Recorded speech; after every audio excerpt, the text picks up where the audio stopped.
Porque se eles demonstraram essa demanda como urgente aos senhores, não fizeram para si, né? Se eles achavam que ela era urgente, eles não colocaram ela em pauta e fizeram a proposta no sentido de encaminhamento desses cargos que eram necessários naquele momento. Então eu fico preocupado se talvez não esteja ocorrendo um certo assodamento nessa tomada de postura, porque não estamos nem há um mês de gestão, né?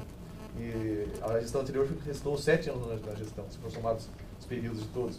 Então me parece que talvez nós tenhamos dado um passo célere, numa medida que seja necessária, mas talvez muito célere. Eu não sei se essas funções elas não são cumuláveis ou não sei se daria para fazer uma gestão simples de um cargo só, eu não sei qual seria a postura intermediária entre o máximo e o mínimo, como sempre foi proposto com todas as regionais. Todas as regionais têm suas demandas, né? Eu vejo na fala, eu vou notando na fala de cada um, vou notando as palavras que a pessoa destaca na sua fala, né?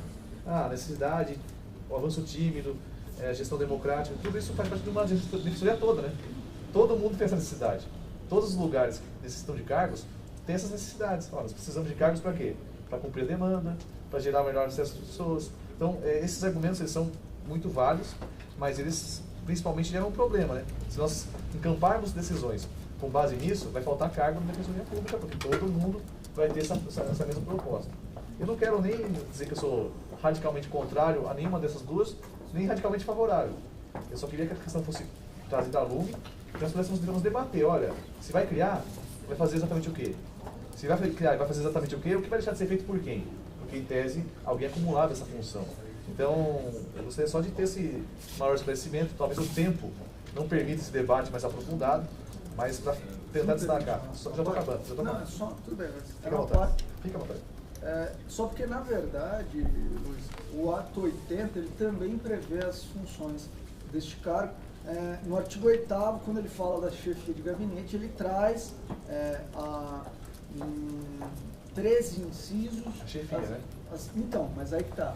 A subchefia seria um cargo justamente para auxiliar a chefia de gabinete e, além disso, trabalhar, e aí você destacou a gestão democrática, trabalhar a interlocução da Defensoria Pública Geral com a carreira, com os demais órgãos e também com as entidades externas. Justamente essa. Eu estou nem falando que não né? Tipo assim, estou só tentando demonstrar a problemática. Não, entendi. Parece que o ato trata da chefia de gabinete, né? Nós estamos criando uma nova função aí, teria que criar um ato da subchefia de gabinete. Se for pensar numa lógica de gestão, você teria que ser criado via ato, né? Mas não descuido que esses casos sejam importantes ou não, até porque é um ato de gestão, é uma escolha de gestão. Se a gestão acha que isso deve ser feito, então essa é uma proposta. Eu só fiz as advertências que eu achei que deveriam ser feitas, especialmente no assodamento. Em um mês de gestão, a proposta sofreu essa alteração nesses dois aspectos, sendo que a gestão anterior poderia ter feito. E não fez, não sei por qual motivo, mas se isso era tão necessário, tão preeminente, isso talvez pudesse constar da proposta original dos cargos, então o que me faz geralmente gerar uma controvérsia a respeito de sua existência. Para finalizar no seu parte aí, Luiz, talvez os subs tenham também papel de assumir essa gestão com a carreira. Externo, acho que é papel do defensor público geral e de seus assessores. Mas o interno já tem patrão, já tem dono, na minha opinião. Mas é isso que eu gostaria de pontuar. Conselheiro Pedro Veloso.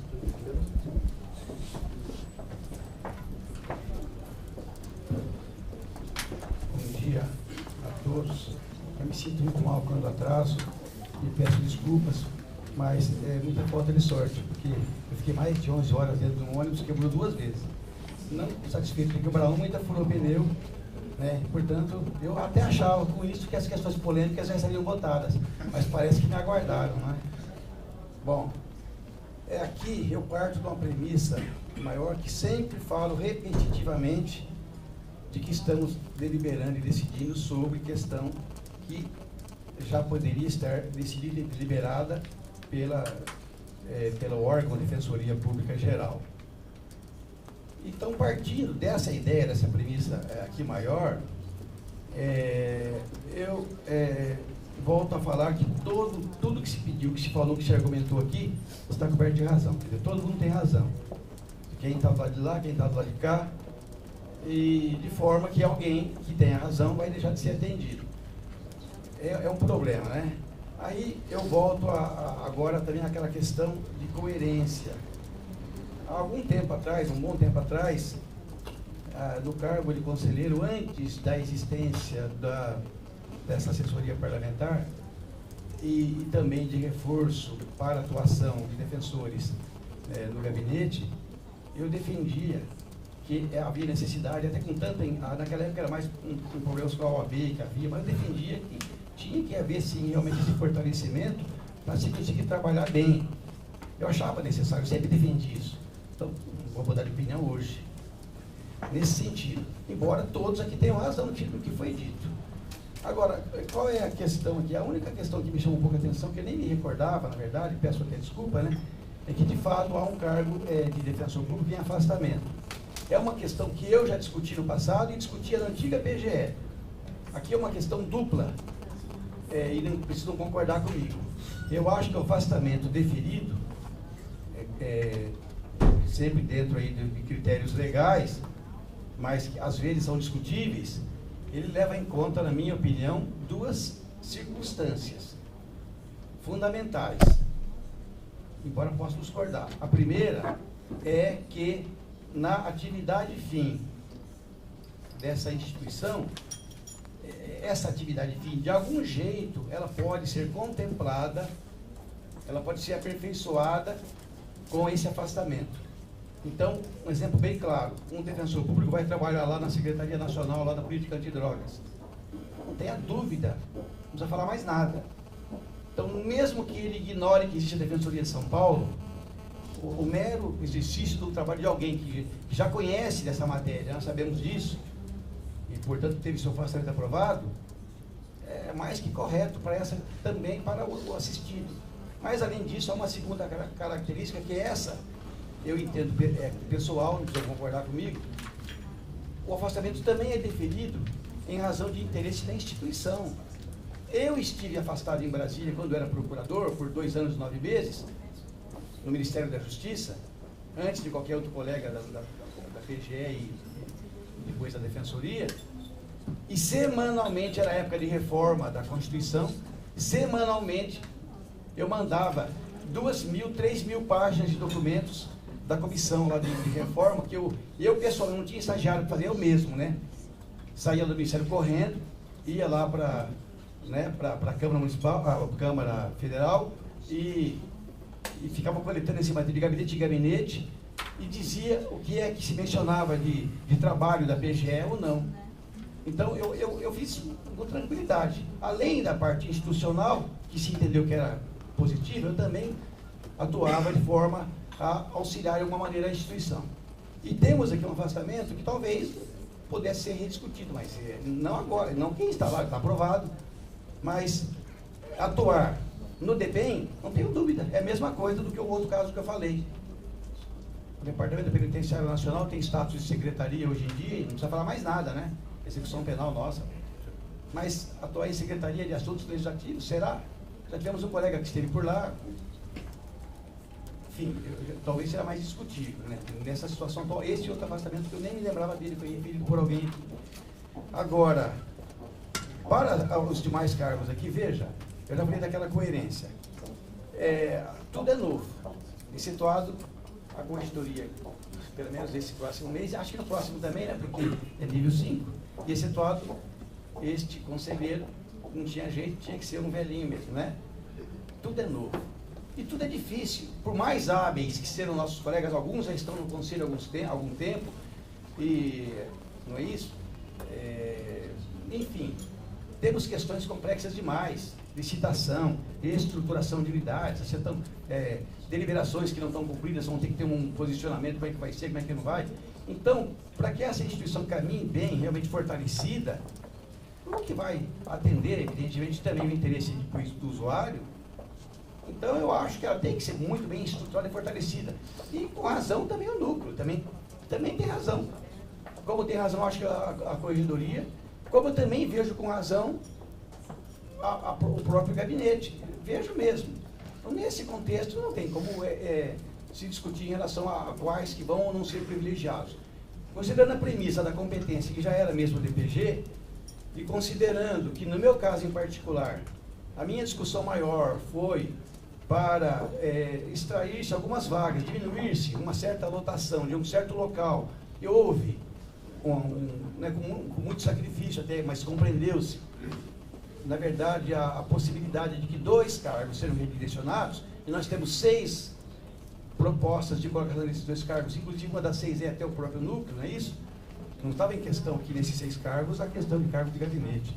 Então, no meu caso em particular, esses 2 cargos, se forem redirecionados, seriam para uma dessas 6 unidades, que eu nem faço maior questão de ser uma ou outra. Todas têm, que se forem contempladas, que quaisquer uma delas estará atendendo aqui, de minha parte, aquilo que eu pleiteei. É isso, senhor presidente. Obrigado. Palavra, conselheiro Alexandre Nunes.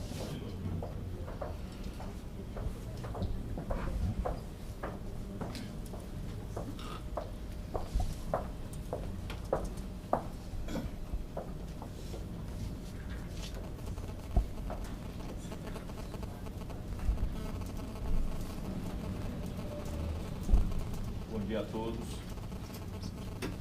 Na verdade, eu acho que é só algumas pequenas complementações naquilo que foi dito em relação aos 2 cargos, subchefia de gabinete, a subchefia de gabinete e assessoria parlamentar. Eu acho que assim, ninguém aqui nesse conselho vai discutir a importância e necessidade desses afastamentos. É difícil, inclusive, se chegar a qual a real necessidade, não se duvida, mas qual a real necessidade pela absoluta falta de informações. Hoje, o conselheiro Luiz Gustavo nos trouxe a informação do número de afastamentos do gabinete, coisa que não tínhamos até então. Quais são as atribuições desses cargos afastados, desses afastamentos? Não discuto se tem a real necessidade ou não, até porque eu não tenho essas informações e acho que nenhum dos conselheiros eleitos as tem. Então, antes da gente, num processo de distribuição de cargos, onde o cobertor, como todos sabem, é tão curto, como que a gente vai discutir mais 2 afastamentos de cargos para gabinete sem ter essas informações e a real necessidade desses afastamentos? Com relação à subchefia de gabinete, há necessidade, mas será que essa necessidade é maior do que o colega que está na ponta, de unidades que estão já desestruturadas e necessitando da complementação do trabalho de um colega? Então, essa reflexão que eu faço e eu quero ter essas informações. Eu acho que hoje, a partir dessa discussão desses cargos, evidentemente há o compromisso da atual gestão, da atual administração superior, de nos próximos concursos a discussão de distribuição de cargos não ser de afogadilho. Mas eu acho que é necessário, se numa próxima distribuição de cargos houver a necessidade e a proposta de afastamento de cargos para a administração superior, que já se traga quantos e quais são as atribuições desses cargos afastados. Fora isso, eu não me sinto nem um pouco confortável em afastar mais 2 colegas sem saber se não há possibilidade, como o Luiz, como a Márcia, como o Horácio disse, como o Pedro também disse, de realocar alguns desses colegas. Volto a frisar, não é dúvida, eu não estou colocando em xeque a palavra, a necessidade, só que eu me sinto no escuro em afastar esses 2 cargos, ou pelo menos a discussão nesses afastamentos. E volto a frisar, solicito que na próxima distribuição de cargos, se houver a proposta de afastamento, que sejam trazidos dados concretos sobre a real necessidade. Somente isso, obrigado. Palavra, conselheiro Rafael Cardoso. Gostaria de ouvidoria. Desculpa, Luiz. Sobre a questão do assessor legislativo, também não pretendo entrar no mérito específico da sua pertinência ou não. Até porque a grande discussão é se haveria outro espaço que seria mais importante ou mais relevante do que esse trabalho de assessor legislativo. Só que uma coisa que é fato, realmente há um vácuo na instituição nesse trabalho. Acredito que um corpo técnico não poderia fazê-lo, né? Esse trâmite perante outros poderes tem que ser feito realmente por um defensor público, Só que o que eu, na verdade, pedi a fala para chamar a atenção é que esse trabalho ele não se volte exclusivamente para projetos de lei de interesse diretamente institucional, como simplesmente projetos de criação de cargos ou projetos que concedam garantias para os defensores públicos, que se tem uma visão mais ampla de projetos de lei que são propostos e que afetam diretamente a defensoria pública e seus usuários. Então, só como exemplo, por exemplo, alguns projetos de lei que recentemente foram propostos e que a defensoria não se posicionou, com a concentração da execução criminal na Supervex, por exemplo, era para a defensoria pública, por meio, talvez, de um assessor legislativo, trabalhar um projeto como esse. Os tribunais de exceção foram criados pela Lei Geral da Copa, tá certo? Porque isso aí é uma questão federal, mas poderia haver um posicionamento e um trabalho de bastidor. Agora, se tem um trabalho de concentração também das discussões de ações possessórias em um único foro centralizado, que também afeta diretamente nossa estrutura funcional, administrativa. E aí eu elenco duas questões centrais também, exatamente para a área repressiva do Estado, que é o avanço que está havendo na atual gestão do governo de São Paulo de privatização do sistema carcerário. E aí eu chamo a atenção aqui do projeto de lei 62 de 2013, que está em vias de aprovação agora, que transfere, aí não falo de sistema carcerário, mas que está transferindo a gestão da Fundação Casa para a OS, que a gente sabe que a OS no país não é centralização, não é uma privatização, na verdade é uma transferência de recurso público para o setor privado fazer essa gestão. Então, são questões muito sérias e centrais para a dignidade dessa população e que deveria haver um posicionamento da nossa instituição, né, nesse trabalho, que são leis que nos afetam de uma forma muito visceral. E aí, eu citei esse projeto de lei 62, que transfere a Fundação Casa para a OS, que está agora na pauta do dia. É uma questão que a gente deveria voltar a nossa atenção, nos posicionarmos, né, e esse avanço que está havendo tanto no sistema prisional de ampliação e privatização, que aí pode ser definitivamente a consolidação de um Estado repressor com a lucratividade em cima do cárcere. Então, fica essa lembrança, essa colocação de que esse cargo pode ser realmente muito importante se ele ainda assim for aprofundado para algo muito maior do que simplesmente uma questão institucional, mas para uma questão de efetivação de direitos humanos e trabalho nessa evolução dos projetos de lei. Antes de passar a palavra para o próximo inscrito, eu vou, da mesma forma que a gente fez essa discussão na questão do JVD, em que as colegas do núcleo das mulheres estavam aqui, eu vou pedir então a concordância dos conselheiros para a gente abrir a palavra para o primeiro subdefensor, que foi o proponente aí até da criação do cargo de assessor parlamentar, para também falar um pouco, versar um pouco sobre a ideia. Agora? Depois vai passar a palavra para você. Pode ser agora. Pode ser agora. Obrigado pelo espaço. E até para explicar, as duas propostas foram encaminhadas pela primeira sub. Nessa primeira semana que nós tivemos contato com o projeto de cargos, com a assessoria da primeira sub, que era da criação do cargo de subchefe de gabinete, que é o assessor, que na verdade é o assistente, né, do chefe de gabinete, como também do assessor parlamentar.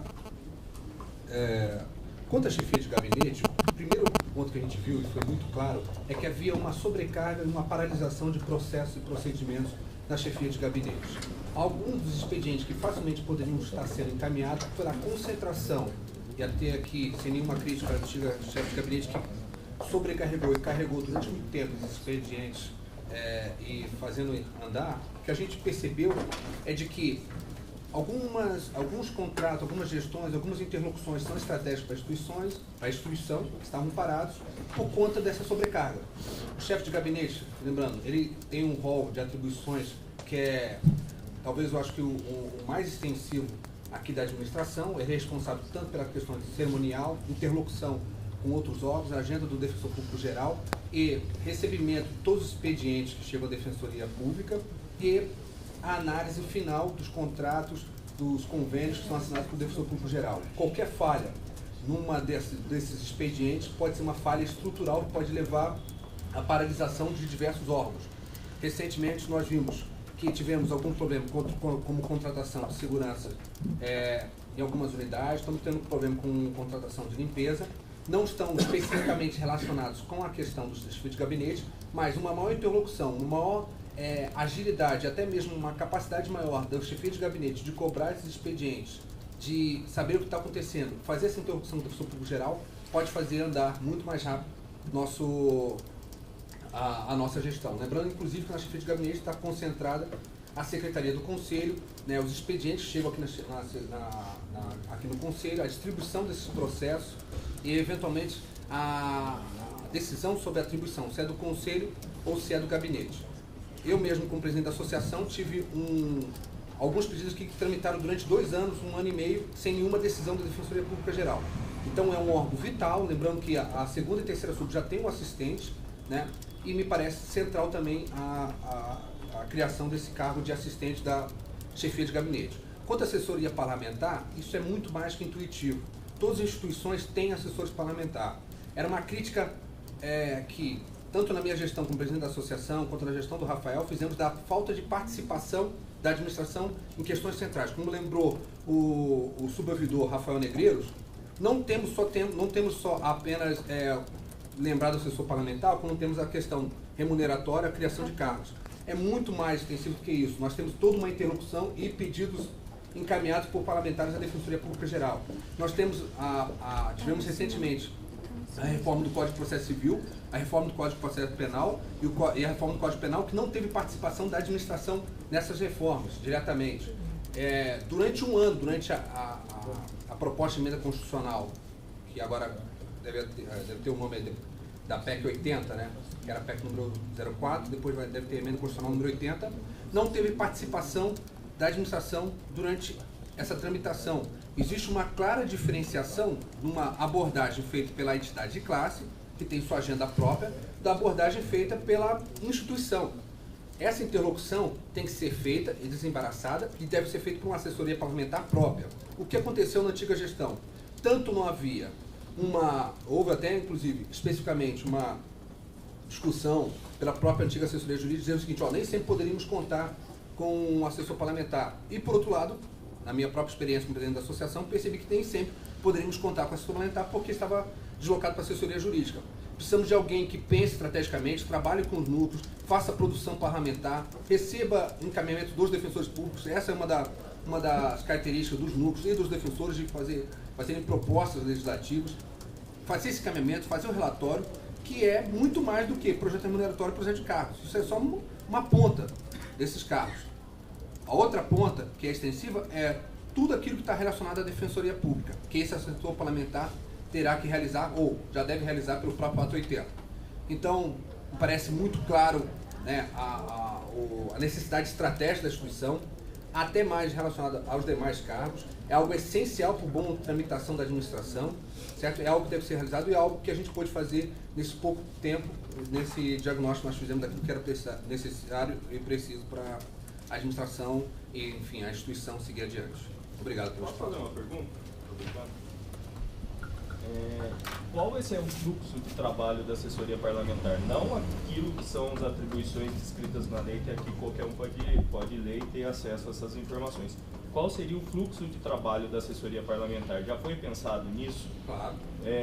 Ele ficaria aqui, ou a defensoria vai tentar, de repente, uma sala local com a Alesp? Qual seria o fluxo de trabalho da assessoria parlamentar? A assessoria parlamentar vai ficar alocada aqui na administração, é claro, isso sem prejuízo, algo que já foi até discutido com o presidente da Assembleia Legislativa, de ter uma sala de defensoria na Assembleia Legislativa.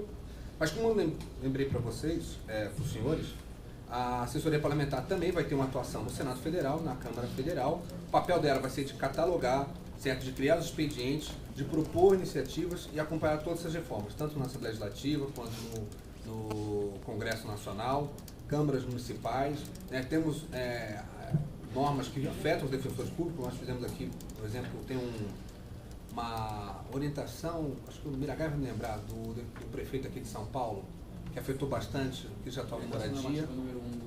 Isso.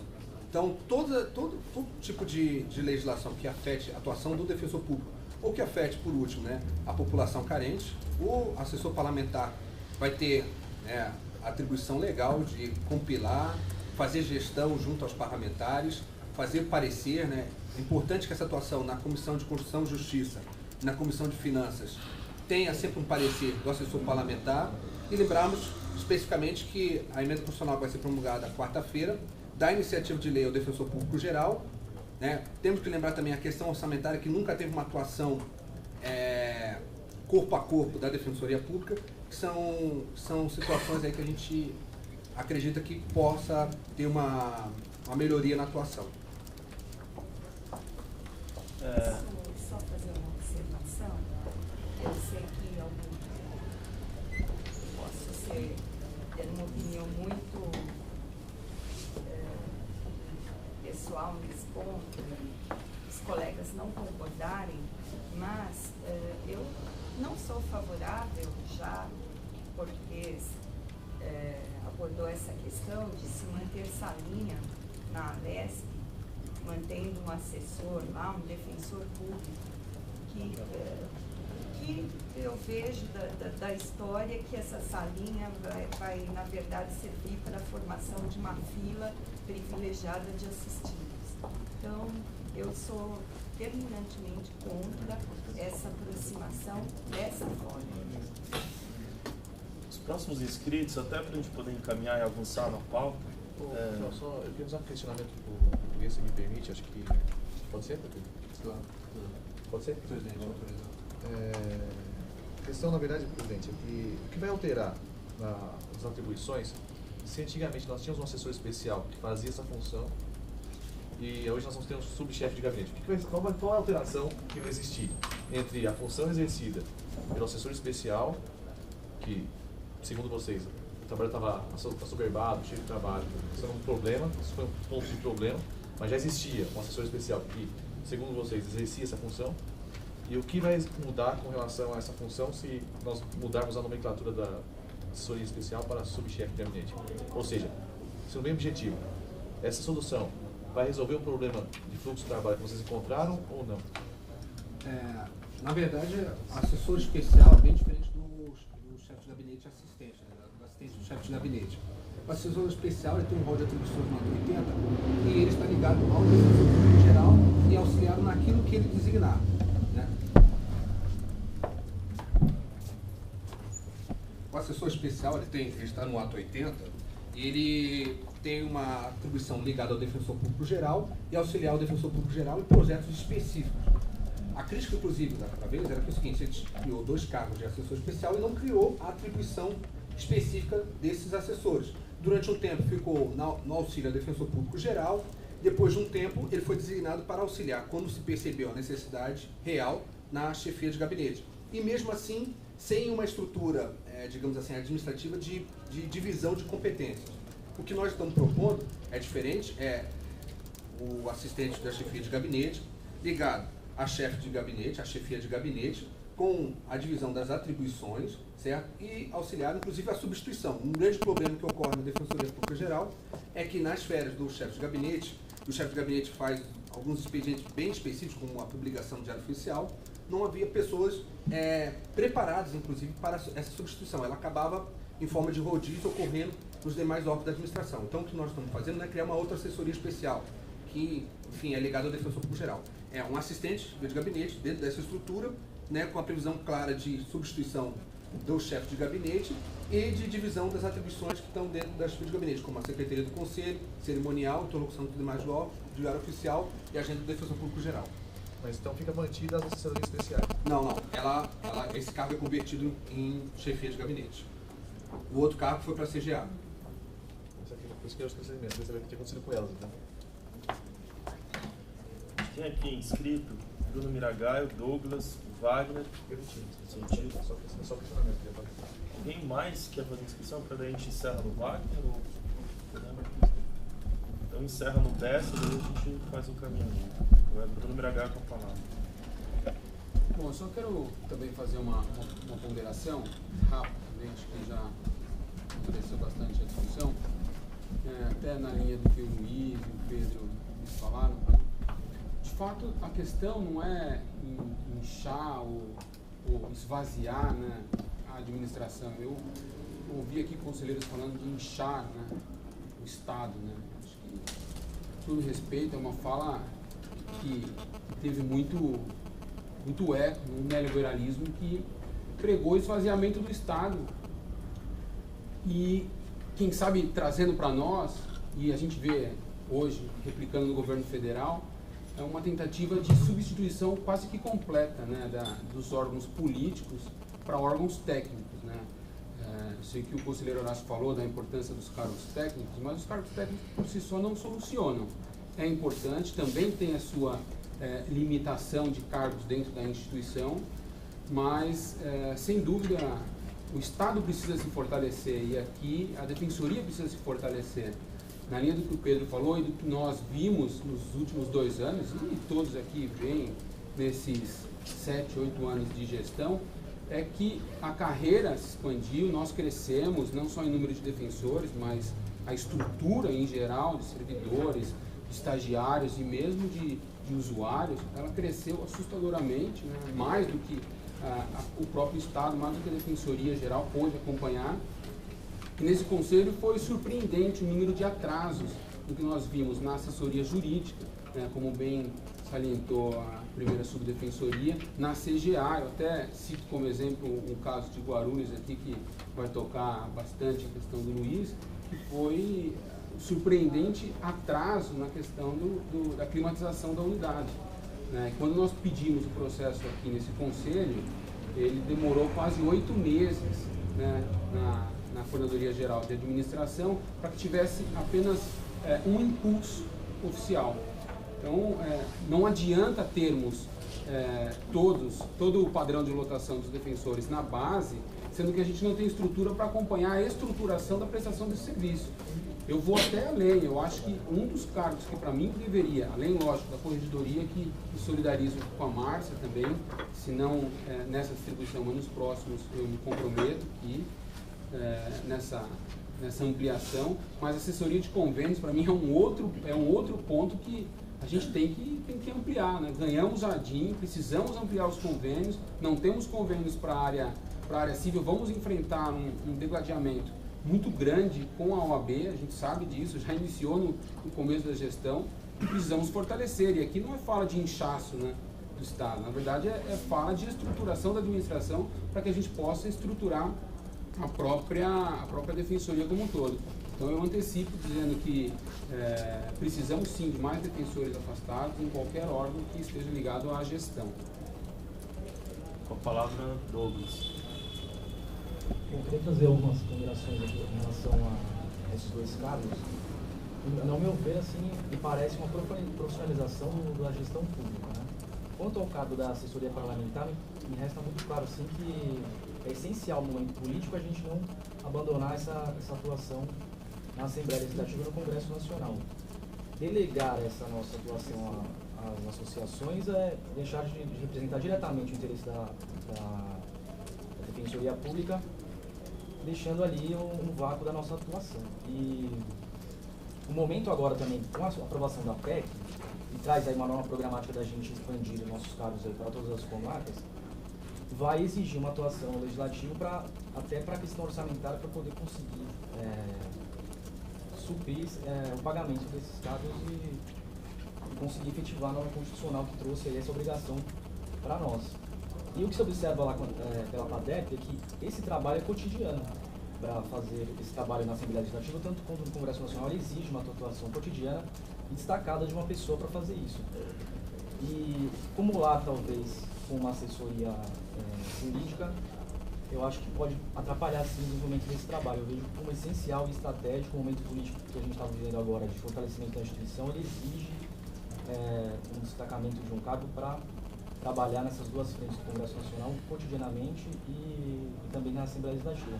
Reforço aqui também a fala do Negreiros, que também não pode ser uma atuação meramente institucional, corporativa, tem que também permear os interesses do nosso destinatário dos serviços, e para isso, ainda mais é necessário um cargo nesse sentido. A gente acompanhou, o português citou bem aqui o projeto da reforma do CPC, teve lá um grupo de estudos com participação de pessoas indicadas pelas associações, pela Associação Nacional, mas a gente percebeu que teve, quanto ao papel da administração, não teve um estudo a esse respeito, não teve uma indicação de algum defensor destacado para contribuir no processo de criação de reformas legislativas. Me parece essencial esse monitoramento. Quando são criados corpos de estudos para a reforma legislativa, é fundamental a gente estar acompanhando e destacar junto com os núcleos, junto com a IDEP, algum defensor que tenha um destaque mais relevante no tema, e indicar para ele participar e levar nossos pleitos para essas reformas. É essencial no momento que a gente está vivendo. Eu aqui reforço a necessidade desse cargo aí de assessoria parlamentar. Douglas, posso pedir só uma parte? Claro. Só para informar a situação, o português já tinha mencionado e você trouxe a vaga que o Antônio tinha falado. Só para dar um exemplo, por exemplo, da importância do assessor parlamentar pela representação da instituição. Ano passado nós tivemos a questão da Superdex, e que foi aprovada muito rápido e a força do tribunal pesou. O presidente ia e o assessor estava sempre presente. Quando a gente estava pela direção legislativa da PADEP, e quando vários assessores e parlamentares falavam, mas a Defensoria Pública não vai vir, não vai ter a presença da Defensoria Pública, vocês perdem força no argumento por não ter a representação institucional. E era uma temática que escapava à seara da associação, entrava no âmbito da instituição. Então, a especialização dessa atividade, unificando também as atividades através das ideias dos núcleos, da carreira e sendo um porta-voz da defensor-geral na Assembleia, principalmente na Assembleia, é extremamente importante. Lembrando que a 988 está parada há quase um ano e não está andando. É a reforma da legislação que está parada. 2 anos. 2 anos já. E vem a nova PEC que vai exigir a expansão da carreira, e essa expansão vai passar por presença cotidiana no âmbito legislativo. O debate político é um debate diferenciado, precisa ter presença constante das instituições nesse debate. Por isso que eu acho importante a manutenção desse caso, só para trazer esse caso específico. Alguém está falando? Na verdade, já fui contemplado aqui com as palavras tanto do BH quanto do Douglas. Queria só reforçar o que o Douglas falou, que realmente não pode delegar para a associação essa atuação em termos institucionais. Porque se a atual gestão da PADEP fez uma boa atuação junto à Assembleia, ao Congresso, na verdade a gente não pode presumir que todas as próximas vão ter a mesma dimensão e que vai ter a mesma agenda da instituição. Só reforçando também o que o Rafael, pela ouvidoria, comentou, na verdade o interesse da instituição não é só com projetos de interesse dos defensores, mas também dos usuários. E essa atuação institucional é muito importante.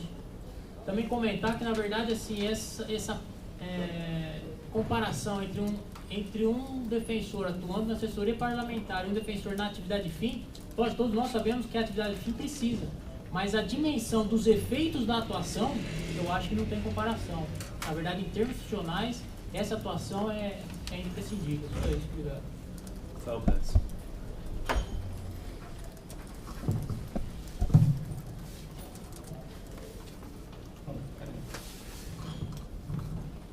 Bom, primeiro, bom dia a todos. Também na linha do que o BH e o Wagner já colocaram. Só a respeito da subchefia do gabinete, o Horácio tinha levantado uma questão importante, que era com relação à assunção dessa função por órgãos, por pessoas técnicas, né? E foi o questionamento que eu fiz quando eu vi a proposta de criação dessa subchefia de gabinete. E aí, dialogando com a ex-chefe de gabinete, com a atual, Fernanda, que está aqui presente, pelas atribuições hoje da chefia de gabinete, como deve ser em todas as instituições, além de exigir uma extrema confiança do defensor público geral, porque tudo passa pela chefia de gabinete, ele exige um profundo conhecimento jurídico e institucional, né? Desde da questão de convênios, contratos, encaminhamentos e relações institucionais, passa pela chefia de gabinete. Então, eu me convenci de que seria importante e fundamental que esse cargo fosse preenchido por um defensor público. Não só pela relação de confiança, mas pela necessidade desse conhecimento jurídico e institucional que o cargo exige. Com relação à assessoria parlamentar, primeiro que assim, a assessoria ela já foi criada pelo Ato 80. da Defensoria Geral. Então, está bem definidas as atribuições do assessor parlamentar. E lendo as atribuições do assessor parlamentar, e aí, Luiz, quando você levantou a questão, quem vai fazer essa função daquele cargo que o assessor já fazia, se ele acumulava as atribuições e tal. Mas, na verdade, quem acompanhou as discussões no Conselho nos 2 últimos anos, várias dessas atribuições que estão colocadas no ato 80, elas não estavam sendo exercidas. Talvez pela atribuição que o colega tinha de acumular a assessoria parlamentar com assessoria jurídica. Cito, por exemplo, o artigo 22, inciso 1º e inciso 3º, que foi bastante discutido aqui e bastante questionado pela própria carreira, que diz o seguinte, como atribuições da assessoria parlamentar: inciso 1, apresentar à Defensoria Pública Geral propostas de alteração legislativa em minutas de anteprojetos de lei.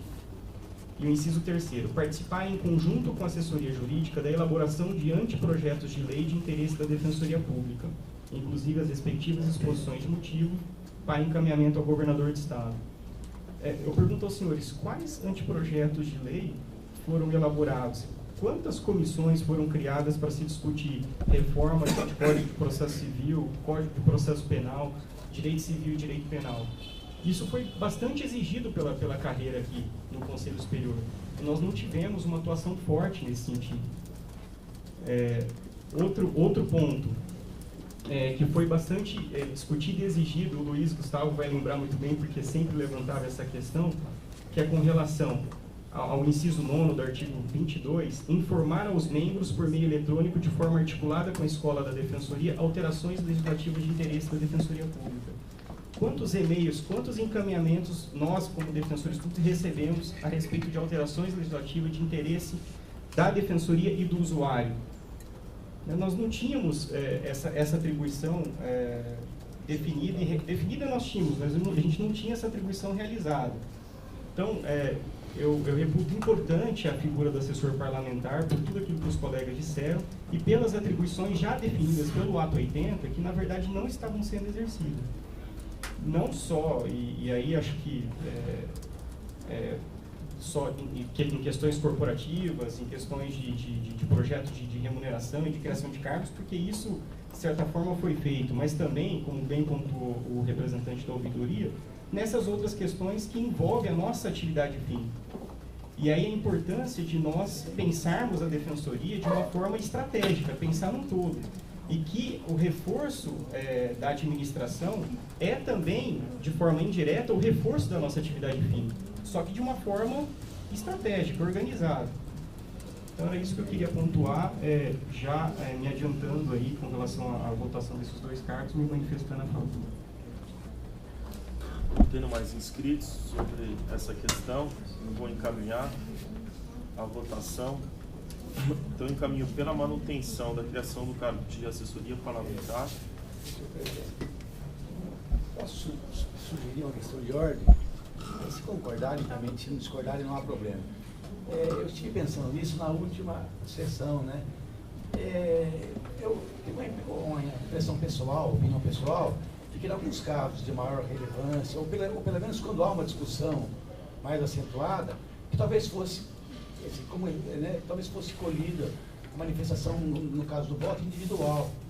Uma opinião minha, né? Nos casos normais, temos os estados culpatórios, afastamentos, não há problema algum. Mas nessas questões, talvez fosse o caso de se colher individualmente o voto, uma sugestão que eu dou. Não sei se os colegas concordam ou não. Se discordarem, fiquem à vontade. Não sei se entenderam, né? Não aquela permaneça como está, até porque já teve uma dúvida aqui no caso anterior, né? Então eu entendo que um caso como esse, seria o caso de dizer o conselheiro Horácio como vota é de um tal. Nesses casos eu acho mais, como esse é o caso de hoje, por exemplo, né? Uma sugestão que eu dou, não sei se concordam ou não. Pode ser. Então, pela manutenção do cargo de assessoria parlamentar, Não.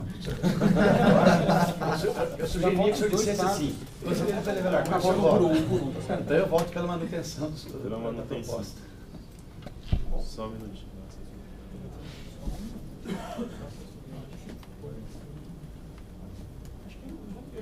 Eu gostaria de discordar dessa colocação do Pedro, na verdade, porque A hora que votar, quem é a favor ou quem é contra e quem se manifestar, Mas só levantar a mão é individualizado, inclusive na... Mas regimentalmente é como eu estou falando, né? Eu quis dizer que por exceção Sim, eu concordava com essa forma genérica, ela é praxe, ela é usual em todo lugar aí. Não, ela é prática. É prática também. Na verdade, nosso tempo aqui é curto. Mas se uma a princípio questão... for seguir o regimento a todo momento... Não, mas uma questão dessa envergadura, então, eu acho que verdade, é complicado. Fique como está, eu não sou...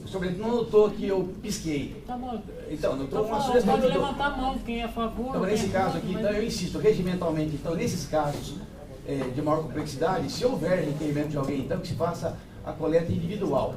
Se não houver requerimento de ninguém, eu concordo que se fique a forma genérica, então.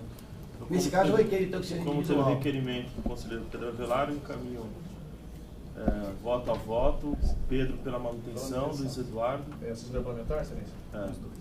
Os dois? Não, assessoria parlamentar. Pela manutenção. Pela manutenção. Manutenção. Faço uma observação. Lógico que eu não votaria pela extinção dessa função importante, mas desde que seja acumulada com uma assessoria jurídica ou com a subchefia de gabinete. Mas como que eu complico o nome? Porque é não cumulativo. Abstenção. Pela não, manutenção. Nesses termos que foram Pela manutenção. Pela manutenção.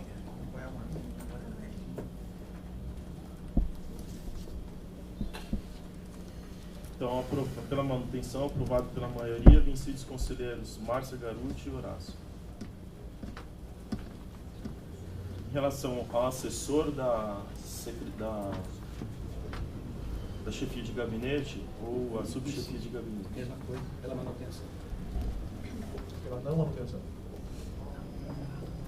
Pela manutenção. Pela manutenção. Manutenção. Manutenção. Manutenção.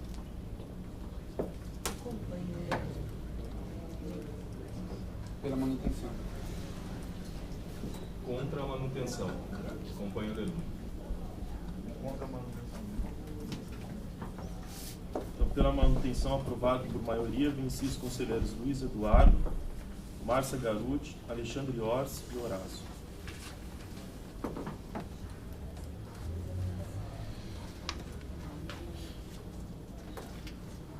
Então, passada essa primeira fase, agora vamos entrar nos destaques que foram feitos. O primeiro foi colocado pelo conselheiro Bruno Miragaia em relação aos polos especializados de Santo Amaro. E na verdade eu vou explicar aqui um pouco qual a proposta que foi encaminhada pela administração e daí a gente entra então nessa discussão. A proposta da administração, nós temos hoje 4 cargos que são da unidade de Santo Amaro, mas que exercem a atribuição de polo de atendimento. Tem 4 colegas lotados que realizam essa atividade. Hoje eles fazem tanto as iniciais, as DIs de civil, quanto de família. A administração está propondo a criação de um cargo na unidade de Santo Amaro para atribuição exclusivamente civil e um outro cargo para atuação na área da infância. Em relação aos 4 colegas que exercem atividade hoje no polo de atendimento, a proposta é de alteração de atribuição de 2 colegas para que passem a ter a atribuição de civil e com isso todos os colegas dos cíveis passariam a fazer o segundo atendimento da unidade, tal como já ocorre hoje em São Miguel e Itaquera. E os 2 outros cargos que hoje estão no polo Santo Amaro, eles continuariam realizando exclusivamente atividade de polo, apenas para atividade de família. Bruno, com a palavra. Bom, na linha do que eu já falei na última sessão e como bem explanado aqui pelo Guilherme, pelo Paulo, eu acho que não tem cabimento de a gente ter uma política fragmentada em corporação. No ano passado, nós fizemos uma experiência com o apoio, aí, ainda que indireto da administração, com essa descentralização do segundo atendimento para São Miguel e Itaquera, e ficou um comprometimento da administração anterior em verificar qual seria de fato o melhor modelo a ser prestado o serviço na capital, já que a ideia era trazer a experiência do interior para a capital. E a todo momento, naquela última gestão, o Davi conduzindo a segunda sub, foi dito para nós que o modelo de São Miguel Itaquera, o modelo de segundo atendimento feito direto por todos os colegas da unidade, seria o modelo adequado, e me surpreendeu muito a proposta da administração vindo completamente contrária ao que foi dito aqui durante toda a gestão. Eu não sei, como bem dito pelo Paulo, eu não sei quais são, ou se é que há um fundamento para que impeça a absorção desses colegas nas unidades e a absorção da demanda por todos os colegas da unidade. Eu acho que se eu tivesse condições hoje de avançar, eu inclusive opinaria pela extinção de todos os polos. Nós passamos um ano falando sobre a possibilidade de incorporação dos polos ou não. E a gente sabe muito bem que, às vezes, é quase que impossível obter um consenso na instituição, né? E a gente sabe muito bem as consequências de se aguardar consensos quando o interesse público deve ser colocado à frente dessa plena concordância, né? Então, tendo em vista que a gente já tem um modelo que presta o serviço de uma forma muito mais eficiente, seja para o defensor, seja em especial para o usuário, eu não vejo motivo nenhum para a gente aguardar consenso, e eu acho que é uma política de gestão que tem que ser decidida, seja pela administração através da indicação dos cargos, ou seja mesmo no momento da decisão por esse conselho.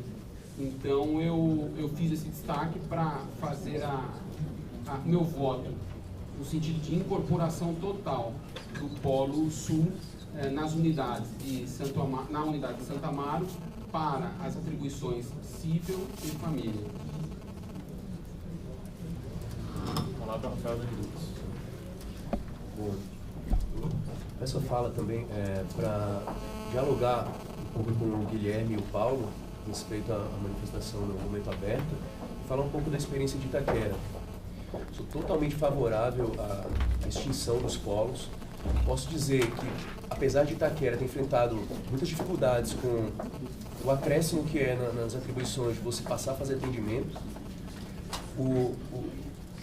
essa construção de um outro modelo em que você recebe o usuário lá é profícuo em todos os sentidos. Primeiro, a gente passa a fazer um trabalho que, para mim, é um dos mais gostosos da Defensoria Pública, que é atender o público.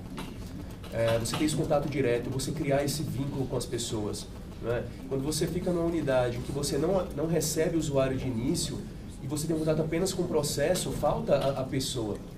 Então já começa por esse âmbito. Depois você cria um fluxo muito mais redondo na unidade, né? Se fosse descentralizada ainda a triagem, perfeito, a gente chegaria num modelo muito mais próximo do ideal, né?